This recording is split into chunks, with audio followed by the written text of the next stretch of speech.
les va? Hoy estamos en el 5.º día del devocional semanal y esta semana tratando el tema cómo manejar la persecución. Si te enganchas hoy, como digo siempre, te recomiendo arrancar el día lunes, porque ahí pusimos el fundamento para entender lo que significa cuando sufrimos según la voluntad de Dios y padecemos persecución y oposición por causa de nuestra obediencia a la palabra de Dios. Después empezamos con principios para manejar la persecución y vimos el primero, que es no resistirnos, sino que confiar en Dios cuando la persecución viene. Segundo, vimos ser llenos del Espíritu Santo, lo explicamos también, te lo recomiendo que lo veas.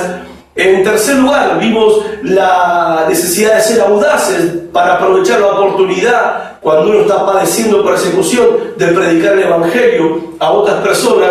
Y en cuarto lugar, vimos ser obedientes al Señor a toda costa, aún en medio del sufrimiento. Hoy vamos a ver el quinto y sexto principio de cómo manejar la persecución. El quinto principio está en Hechos, capítulo 4, porque es en Hechos donde estamos estudiando cómo manejar la persecución. Estamos extrayendo principios de la primera persecución que le tocó vivir a la iglesia cristiana. Ellos estaban debutando en esta experiencia del sufrimiento por causa de la fe en Hechos, capítulo 4. Y vemos en el versículo 23 que ellos son puestos en libertad después de ser maltratados, de ser amenazados, intimidados, y les fue ordenado que dejaran de predicar el Evangelio. El versículo 23 dice en la Biblia: y puestos en libertad vinieron a los suyos y contaron todo lo que los principales sacerdotes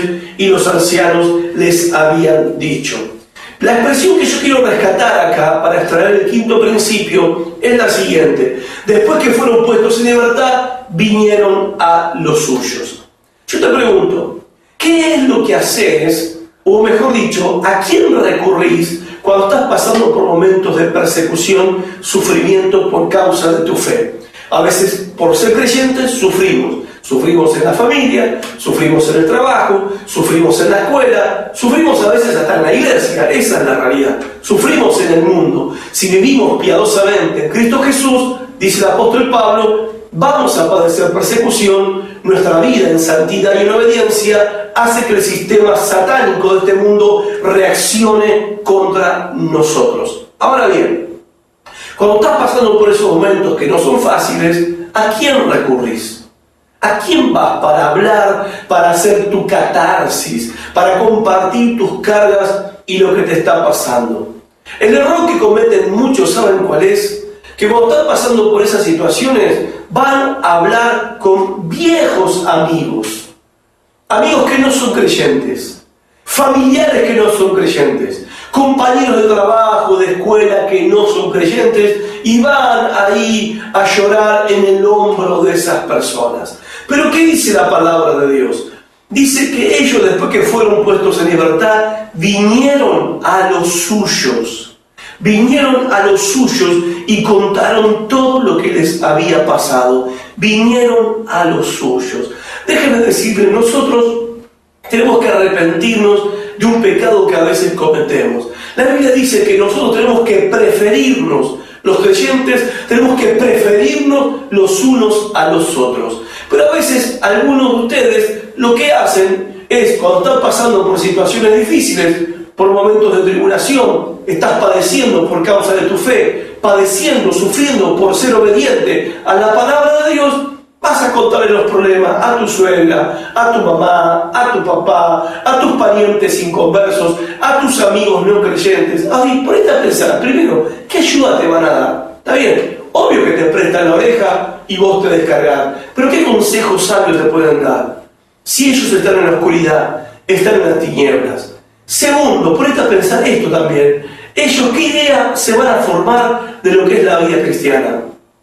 ¿Qué idea van a tener del Evangelio? Es más, a veces tenés problemas en la iglesia, a veces hay roces en la iglesia, a veces hay peleas en la iglesia. ¿Y qué hacen algunos? Van a contar los problemas de la la iglesia a gente fuera de la iglesia, familiares fuera de la iglesia. Y estás haciendo mal, estás haciéndole un daño a esa persona. Primero, que no te puede ayudar. Y segundo, estás dañando, en alguna manera estás como infamando al cuerpo de Cristo, estás difamando a la iglesia. Y no digo que el problema no sea verdad, pero no es para que los del mundo blasfemen la palabra de Dios, difamen, injurien, hablen mal de la iglesia, hablen mal del evangelio, hablen mal del cristianismo. Y con razón, después tus parientes ni quieren pisar la iglesia, tus amigos ni quieren escuchar la palabra de Dios, porque saben todo lo que pasa en tu vida, saben todo lo que pasa en tu matrimonio, con tu marido, tu esposa cristiana,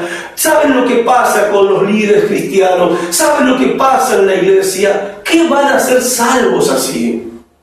No van a ser salvos, no van a poder creer, porque nosotros mismos le estamos haciendo un mal. Así que deja de ir a llorar tus lágrimas con gente que no conoce al Señor. Ellos fueron a contar lo que les había pasado, fueron a los suyos. ¿Quiénes son los suyos? Los hermanos. Los creyentes fueron a los suyos. Y esto es algo que tenemos que aprender. La persecución nos tiene que impulsar a estar juntos. La persecución, el sufrimiento por causa de nuestra fe, nos tiene que motivar a buscarnos, a practicar la unidad. Y en definitiva, si nosotros no nos decidimos a unirnos, se desatará otra clase de persecución diferente a la que estamos viviendo hoy en día en Concordia, en Argentina y en este mundo occidental. Porque no creas que persecución es solo lo que pasa en Medio Oriente cuando están torturando y matando físicamente a los cristianos. Acá también están matando a los cristianos, acá también los cristianos están sometidos a una tortura emocional y psicológica satánica todo el tiempo, y muchos cristianos y ministerios están siendo matados en vida. Estamos bajo persecución también nosotros. Pero ¿qué tenemos que hacer en esos momentos? Buscarnos, venir a los nuestros, recurrir a la iglesia, al cuerpo de Cristo y practicar la unidad. Dejemos nosotros, no, lo que pasa es que no quiero hablar con fulano, con mengano, porque no, con el hermano sutano yo no me llevo bien. Y a veces, ¿saben qué? Nos separamos los unos de los otros por pavadas. Discúlpenme que sea tan sincero, pero desde un corazón pastoral estoy hablando. A veces nos separamos de los hermanos por pavadas, por problemas que no tienen importancia. De una pequeñez hacemos la gran tribulación. De una tontería hacemos los 7 jinetes del Apocalipsis. Y nos distanciamos de los hermanos, nos distanciamos de nuestros consiervos, nos distanciamos de los líderes, de los pastores, por tonterías, por cosas que no tienen importancia, por pavadas. Hay tantas cosas en juego. Están en juego la salvación de las almas que no conocen a Cristo y que se están yendo al infierno, y nosotros nos ofendemos, nos herimos por pavadas, nos distanciamos de otros creyentes por pavadas, por nimiedades, por tonterías. Y no puedo enfatizar más esta verdad. No lo hagamos, no nos separemos del otro, porque nos necesitamos. El otro principio, que es el sexto, está en el versículo 24, cuando dice: y ellos, habiéndolo oído, alzaron unánimes la voz a Dios y dijeron, o sea, oraron: soberano Señor, tú eres el Dios que hiciste el cielo y la tierra, el mar y todo lo que en ellos hay. Interesante la reacción que ellos tienen ante la persecución, ante el sufrimiento por causa de la fe. Ellos oraron juntos, invocaron al Señor juntos y bendijeron al Señor juntos. Y oran de una manera muy particular.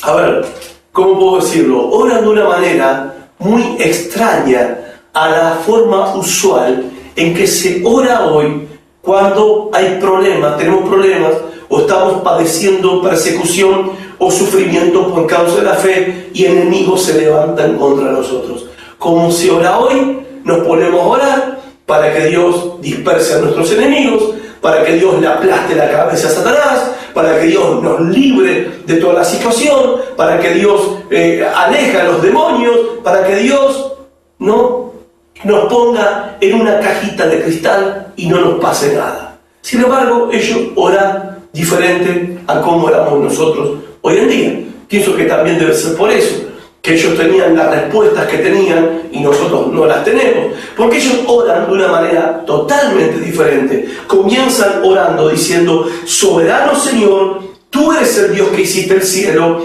y la tierra, el mar y todo lo que en ellos hay. Tú hiciste todo, tú eres el soberano, tú tienes el control de todo y tú hiciste esta persecución. Tú hiciste, planificaste este sufrimiento, tú planificaste esta tribulación, porque tú eres soberano, tú eres Señor, tú tienes el control de todas las cosas. O sea, ellos están en una confianza plena de que a un creyente que está en obediencia, nada le sucede que no sea plan de Dios, que no esté bajo el control de Dios, que no esté bajo el mando de Dios. Cuando ellos dicen soberano Señor, está diciendo: Señor, tú hiciste el cielo, tú hiciste la tierra, tú hiciste todo lo que existe y tú hiciste esta persecución, tú la creaste y la creaste para que tu gloria, para tu gloria. Vos estás permitiendo que esto suceda. Ellos no vienen a reunirse con sus hermanos, a hacer oraciones llorosas, deprimidos espiritualmente porque les tocó pasar esta situación terrible. Ellos salen de la cárcel con gozo, salen de la cárcel con alegría por haber sido tenidos por dignos de sufrir, contentos por ser dignos, por haber sido tenidos en cuenta por Dios para sufrir por causa de Cristo. Ellos estaban felices. Dios me tuvo en cuenta a mí para que sufra por causa de Cristo, por causa de la fe. Estaban gozosos, saltaban de alegría. Ellos estaban llenos del Espíritu Santo. Ellos acababan de predicar el Evangelio a una audiencia impensada y predicaron con audacia, predicaron con poder, tuvieron la oportunidad de manifestar la firmeza de su fe. Ahora, ¿qué más podían pedir? ¿Qué más podían pedir? Sin embargo, ellos están orando y no están orando con esa actitud de: bueno, zafamos, mejor perro vivo que el león muerto. No, ellos eran una banda de Josué y Caleb.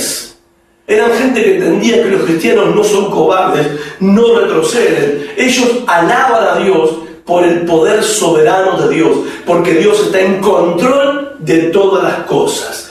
Y hermano, termino con esto, déjeme decirle algo. Génesis 50:20 viene como una ilustración perfecta a esta verdad.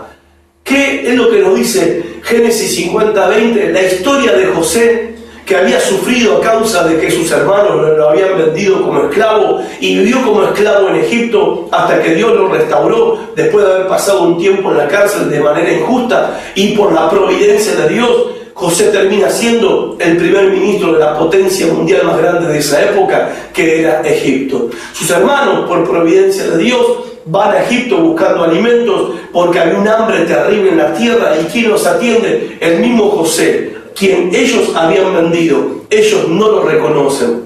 Pero después José cuenta la historia, dice la Biblia que él se da a conocer a sus hermanos pensaron que ahora José los iba a matar, se iba a vengar, los iba a reventar por todo lo que le habían hecho sufrir. Sin embargo, él les dice una verdad, y es una revelación para nosotros fresca de la palabra de Dios, como a algunos les gusta decir, revelación fresca. Esto es fresco, es palabra de Dios.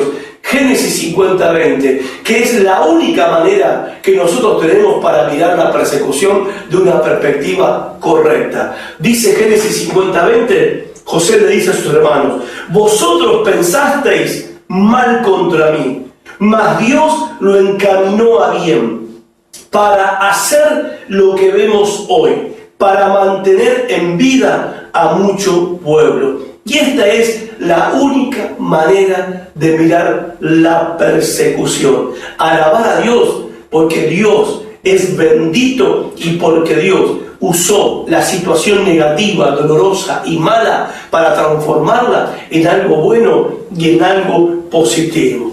En resumen, para manejar la persecución, entonces, seamos dóciles y no nos resistamos. Seamos llenos del Espíritu Santo, tengamos audacia para usar la oportunidad para predicar el Evangelio, seamos obedientes a toda costa, permanezcamos juntos los creyentes, unos con otros, y juntos bendigamos al Señor, porque Él tiene el poder y el control sobre todas las cosas. Y lo negativo de hoy, Él lo va a transformar en algo positivo. Tu tribulación de hoy esconde tu milagro y tu bendición de mañana. Así que no te quejes, no llores, alaba a Dios que tiene control de todas las cosas y vas a ver la gloria de Dios en medio de esta persecución. Dios te bendiga y mañana terminamos con este apasionante devocional de la palabra de Dios. Chao, hasta mañana.